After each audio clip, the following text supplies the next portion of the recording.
I'm Megan Thompson with that most accurate forecast for you, and it is a weather action day here at ABC 15 because we have an excessive heat warning in the valley until 8 p.m. tonight. So even if you say that you're used to these temperatures, you've been in the valley for most of your life, if not all your life, this is important to know still regardless. There is that excessive heat warning in effect, and that is only issued when there is a concern that you could have heat exhaustion, heat stroke, all of that could turn deadly regardless of how often you have been in the valley, how long you've lived here. So get to a cooler place, drink water if you're feeling faint or dizzy, excessive sweating, cool, pale, clammy skin, nausea or vomiting, rapid weak pulse and muscle cramps. Those are all signs of heat exhaustion. That is an emergency. You may need to get to a doctor or even call 911 if necessary. Let's take a look across the state at the forecast highs. So today in Phoenix, 110 degrees. That is our high today, but over in the western portions of our state, they are still going to remain even hotter. 115 in Bullhead City,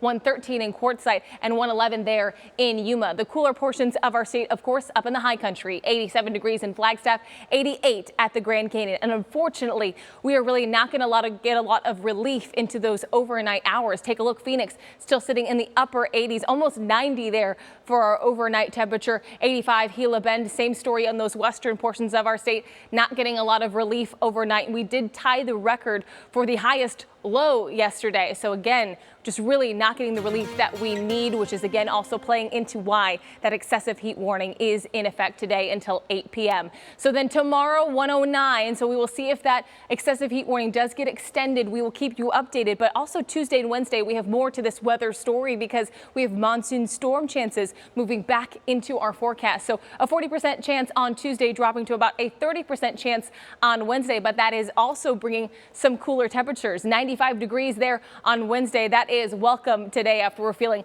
that 110. And then we go through the rest of the week. You can see Thursday 100 degrees and ramping back up by next weekend, Saturday 107 degrees.